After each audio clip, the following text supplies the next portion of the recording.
After someone.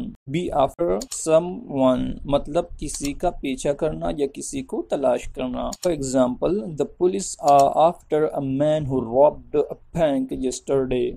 Police एक ऐसे आदमी का पीछा कर रही है या पुलिस एक ऐसे आदमी को तलाश कर रही है जिसने कल बैंक को लूटी थी। सेकंड एग्जाम्पल है, he was after a girl. वो एक लड़की के पीछे था, वो एक लड़की का पीछा कर रहा था। नेक्स्ट वर्ड है बी आफ्टर समथिंग, किसी से कुछ चाहना, किसी से कुछ तलब करना, किसी से कुछ मांगना। She is after an iPhone from her boyfriend.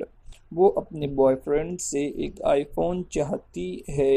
अगला वर्ड है बी डाउन टू, किसी चीज का घटकर कम हो जाना, किसी चीज का घटकर कम हो जाना। For example, after months of dieting I am down to 190 kg।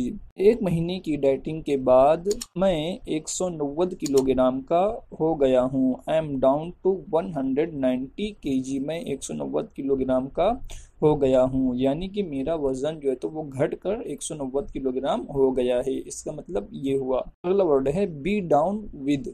B down with का मतलब होता है बीमारी होना, बीमार होना। For example, I can't go to work today because I am down with the fever. मैं आज काम पर नहीं जा सकता क्योंकि मैं बीमार हूँ। I am down with the fever, यानी कि मैं बीमार हूँ। अगला वर्ड है बी इन। बी इन का मतलब होता है दिए हुए पते पर मौजूद होना।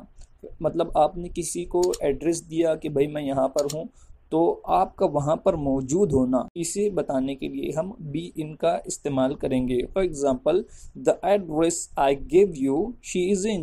मैंने जो एड्रेस तुम्हें दिया है वो शी यानी वो लड़की, इन वो वहीं है, वो वहां मौजूद है। इस तरीके से हम इसे कह सकते हैं। और इसी तरीके के फ्रेजल वर्ब्स को सीखने के लिए हमारे चैनल को सब्सक्राइब कीजिए ताकि नोटिफिकेशन और अपडेट्स आपको मिलती रहें।